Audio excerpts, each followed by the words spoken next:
30 वर्षों से श्राद्ध निकाल रहे थे परिजन, श्राद्ध कर रहे थे। श्राद्ध के बाद 30 वर्षों बाद अब जिंदा मिला वो इंसान। साथियों, आज की ये सच्ची कहानी आपके दिल को झंझोर के रख देगी। एक ऐसी सच्ची कहानी आज हम लेकर के आए हैं जिसको सुनकर आप दंग रह जाएंगे। साथियों, ये कहानी वैसे तो श्राद्ध के विषय में है और गरीबी मिटाने वाली है, घर के लड़ाई झगड़े समाप्त करने वाली है। कहा जाता है कि इस कहानी को जो चित्तमग्न होकर के सुनता है उसके घर में कभी पितृ दोष नहीं होता, उसके घर में कभी लड़ाई झगड़े नहीं होते, उसके घर में माँ लक्ष्मी का आगमन होता है और सदा सदा के लिए उस घर में कभी कलह नहीं होता। माता पिता, पिता पुत्र, सास बहू, अड़ोसी पड़ोसी, किसी में भी कलह नहीं होता और घर में सुख और समृद्धि बनी रहती है, रिद्धि सिद्धि का वास होता है। साथियों, कहानी शुरू करने से पहले जो लोग हमारे YouTube चैनल ज्ञान की गंगा पर नए मेहमान बनकर के आए हैं वो लोग हमारे YouTube चैनल को सब्सक्राइब करें, बेल आइकन ऑन करें, अच्छे अच्छे कमेंट किया करें ताकि आने वाले हर वीडियो का नोटिफिकेशन सबसे पहले आपको मिले और आप उसका फायदा उठा सकें। चलिए दोस्तों, शुरू करते हैं आज की ये प्यारी सी पावन पवित्र कहानी। साथियों, आज की कहानी श्रद्धा और श्रद्धा के विषय में है। प्रिय भक्तों, श्राद्ध का महीना चल रहा था। किसी गांव में एक किसान परिवार रहता था। उस परिवार में एक 17 वर्ष का बालक था।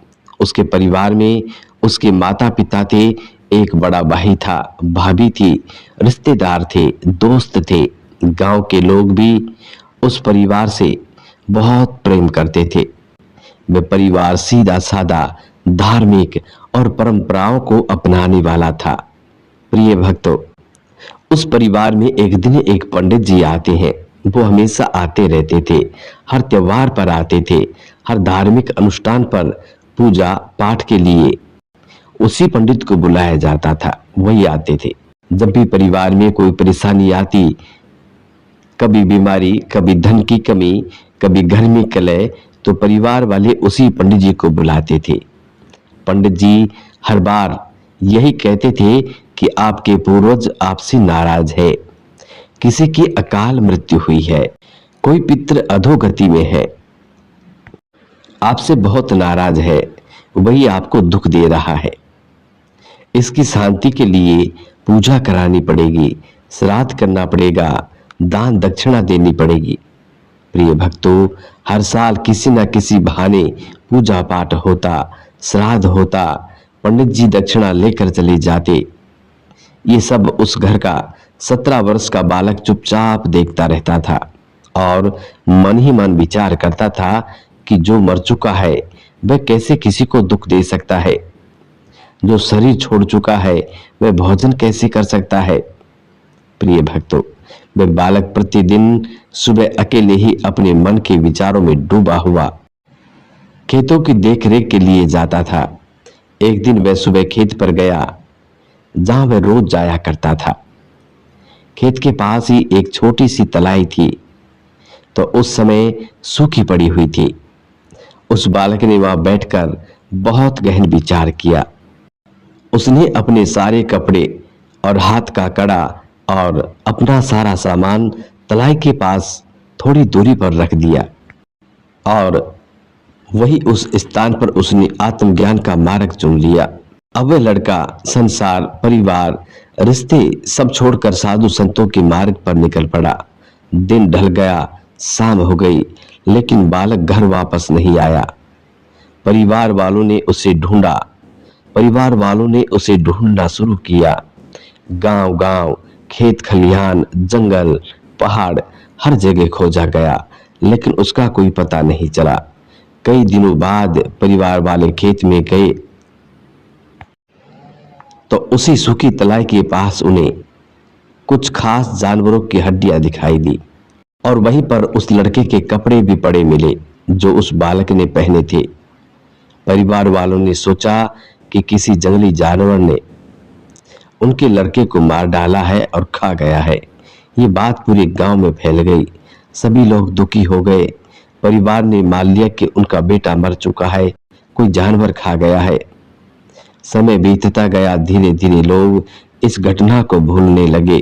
कई वर्षों बाद वही बालक तपस्या करते करते साधुओं के संग रहकर आत्मज्ञान प्राप्त करके एक बड़ा तपस्वी और सिद्ध साधु बन गया।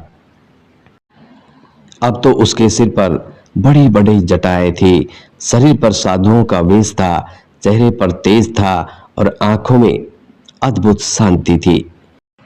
अब एक दिन साधुओं का एक विशाल समूह भिक्षा लेने के लिए उसी गांव में पहुंचा। जैसे वे साधु गांव में दाखिल हुआ, उसे याद आया, ये तो मेरा ही गांव है। वह अपने साधु वेश में अपने ही घर के द्वार पर पहुंचा। द्वार पर उसकी भाभी थी, जो अब बूढ़ी हो चुकी थी। साधु ने भिक्षा मांगी और कहा, माई, इस घर का एक लड़का था जो 17 वर्ष की उम्र में खेतों में चला गया था और उसकी मृत्यु हो गई थी। प्रिय भक्तों, यह सुनकर उसकी भाभी चकित रह गई और बोली, महाराज, आप तो अंतर्यामी हैं। उन्होंने पूरे परिवार को बुला लिया।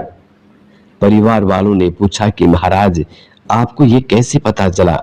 तब साधु ने कहा, मैं ही आपका वो लड़का हूं जो खेतों से गायब हो गया था।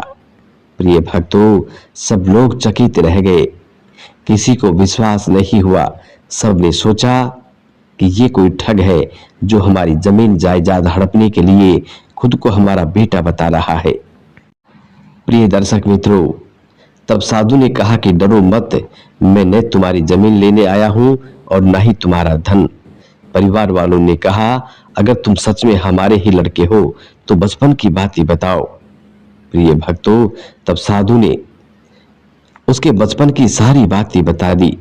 माँ बाप का प्यार, भैया भाभी का व्यवहार, घर के छोटे छोटे रहस्य, यहाँ तक कि उसके दोस्तों के नाम और उनके साथ खेले गए खेल भी। उसके दोस्तों ने भी उसे पहचान लिया, क्योंकि दोस्त की बातें कोई बाहर वाला नहीं जान सकता। अब परिवार वालों को विश्वास हो गया था और वो जोर जोर से रोने लगे। बोले, तुम हमें छोड़कर क्यों चले गए थे? तब साधु ने कहा, मैं आत्मज्ञान प्राप्त करने के लिए गया था। मैं ये देखना चाहता था कि श्राद्ध और पूजा में दिया गया भोजन आखिरकार कहाँ जाता है। उसने कहा कि जब भी घर में दुख आता, पंडित जी कहते कि पूर्वज दुखी है। जब भी हमारे घर में दुख आता, उसी पंडित को बुलाया जाता। वो पंडित आता और कहता कि तुम्हारे पूर्वज तुम्हें दुख दे रहे हैं। तुमने मेरे चले जाने के बाद मुझे मरा हुआ मानकर मेरा श्राद्ध किया होगा, दान दक्षिणा दी होगी। पंडित जी ने कहा होगा कि अकाल मृत्यु वाला लड़का दुख दे रहा है। प्रिय भक्तों, तो सोचो, साधु ने कहा, इतने वर्षों से जो पूजा हुई, जो भोजन कराया गया, वह किसने खाया? और आज देखो, मैं तो तुम्हारे सामने जीवित खड़ा हूं। प्रिय भक्तों, उस दिन उस साधु ने पूरे गांव और परिवार के सामने एक बड़ा प्रश्न छोड़ दिया। क्या पंडित जी द्वारा कराई गई वो पूजा सही थी, या पंडित कोई लूटने का बहाना बनाता है? जिसे जीवित मानकर श्राद्ध किया गया, उसका भोजन कहाँ गया? क्या सच में पितर दुख देते हैं, या अज्ञान और भय का व्यापार किया जाता है? तो भक्तों, आप कमेंट बॉक्स में कमेंट करके जरूर बताएं कि श्राद्ध में जो चावल खिलाए जाते हैं, चावल बनाए जाते हैं, रखे जाते हैं, वो चावल कहाँ जाते हैं, कौन खाता है उन्हें? प्रिय भक्तों, आज की कहानी यहाँ समाप्त होती है।